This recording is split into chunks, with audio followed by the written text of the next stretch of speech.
welcome to Why Am I Watching This? My name is Kyle Mustang, and this week's movie is Augusta Gone, starring Mika Burim from Blue Crush, Sharon Lawrence from NYPD Blue and like a million TV credits, and Tim Matheson from Animal House and The West Wing. Matheson also takes on directing duties for the film. The movie is based on the memoir by the titular character's mother, Martha Todd Dudman. The movie begins with a mother and father pulling their teenage daughter out of a party.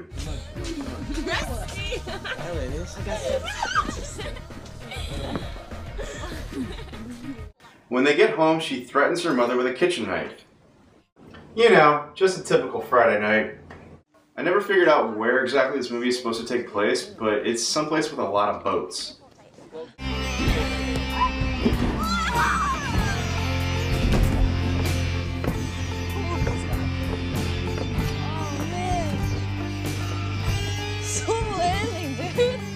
Augusta's problems seem to stem from poor self-image. I can't believe how my little girl has grown. Yeah, into a big fat pig. And then her classmate, Rain, picks up on Augusta's insecurity and decides to bring her into her world. Ah, cigarettes. The gateway to the gateway drug. Augusta's mom and dad are divorced, leaving her and her brother spending every other weekend at her father's place with his wicked hot girlfriend. You just know Tim Matheson had a say in the casting of that role. Doesn't she look like Farrah Fawcett's pubic hair? Augusta, have I met your friend? This is Rain. I already told you about her. We're gonna go work on my art project. Oh, well, it's nice to finally meet you, Rain. I'll bring you both back some dinner. What this movie is asking is, where do you draw the line with your child? Where is that fine line between letting them be themselves and intervening to stop them from destroying their lives? The film suggests some warning signs are depressive behavior. There's no question that Augusta was depressed before she ever started hanging out with Rain. Second sign is Rain herself. When a child starts hanging out with friends that they don't want their parents to meet, that's a sign that they're up to something. The third sign is when Augusta starts telling her mother what she's going to do as opposed to asking for permission. First, Martha goes to the principal, and then he recommends a psychiatrist. And the problem the psychiatrist brings up is that since Martha is the one that Augusta hates, Augusta is never going to listen to her. You can't fix this. You're not helping her. She won't let you help her. She hates you too much right now. You can either let her go and wait till she hits rock bottom, or you can intervene. But there are no easy answers. Martha and Ben decide to intervene. They send Augusta to a sober hiking camp. Now, at this point in the movie, I was expecting things to get real, but it was mostly uneventful, as the counselors were played by shitty actors. Dog, you just had your last cigarette and your last taste of freedom. Don't try any crap with me, because I've seen it all.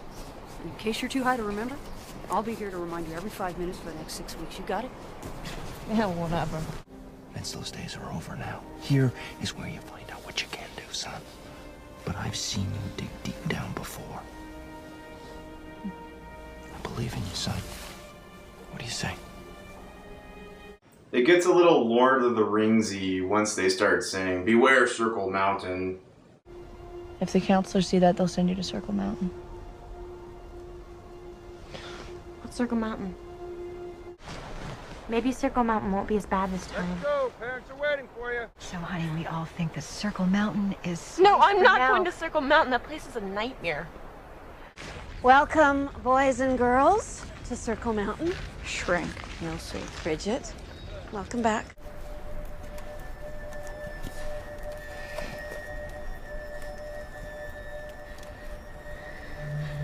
And here comes the cutting. Augusta apparently is so far gone, she will go for any kind of rush she can get, and that includes cutting her wrist. At camp, she meets a new friend, Bridget. Where are you from? Peoria. Peoria. Sorry. I would have much rather grown up in Peoria than Gale. When they find out she's been cutting herself, she gets sent to Circle Mountain, where she has one-on-one counseling and continues high school courses. Here she actually has a breakthrough. I'm a bad daughter. I'm a bad daughter. Yeah, you cheated your parents, you lied to them. You're a bad daughter, Augusta. Come on, yell it to yourself. I'm a bad daughter. I'm a bad daughter. So is this movie arguing that the sober hiking experience doesn't work? No, because most of the kids get released after the hiking excursion is over. It seems that success is possible for everyone, but not every treatment works for everyone. So the movie is based on a memoir written by Martha Todd Dudman, who is Augusta's mother. So first off, take everything with a grain of salt, because you're not getting Augusta's side of the story, you're getting the mother's. This is all through the mother's point of view, even though in the movie they kind of trade back and forth narration. But it is from Martha's point of view of the experience. So for all we know, Martha Todd Dudman could be a total psycho hose beast in Augusta's version of the story. But that being said, I did do a little bit of digging on the internet quickly and found some interviews with Martha Todd Dudman. I found some book reviews. It sounds like a very legitimate memoir. It sounds like a good memoir. And as opposed to the movie, which the movie is not a stellar movie. And this is something that a recurring theme throughout Lifetime original movies that I keep seeing.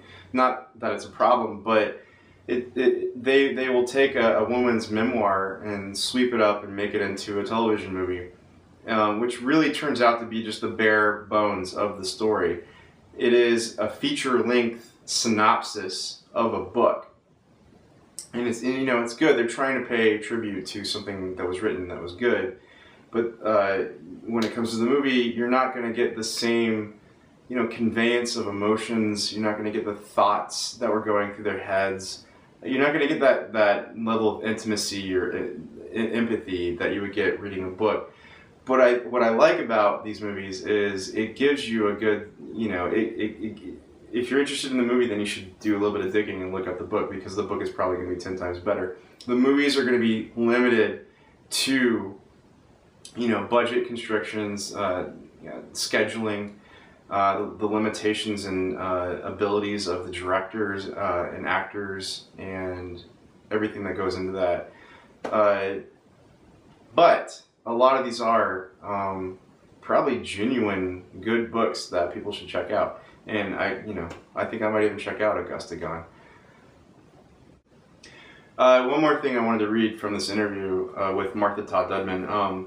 In the actual book, she discusses how parenting books, the whole genre or industry of parenting books, sort of falls short when it comes to these kinds of serious problems. I'll read, this is a direct quote. "They only talked about little problems when your child begins to show different patterns, changes in eating patterns, changes in sleeping patterns, depression, mood swings, schoolwork slipping, choose one. How about when the whole child collapses? How about when everything is wrong all the time and she is screaming at you and threatening you with a knife and you are crying and she is crying and it feels like the end of your life? Where's the book for that?" And that's what this book tries to do. Bridget from Peoria kills herself, and that's the final push that Augusta needs to get herself cleaned up for good. Bridget, wake up! Wake up! So there you have it. If your kid gets mixed up with drugs and alcohol, all you have to do is just wait for one of her friends to die, and everything will just go back to normal.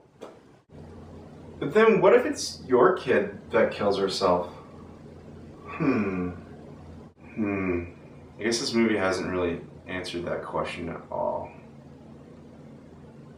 Augusta Gone gets 3 out of 5 Hermiones. I'm a bad daughter.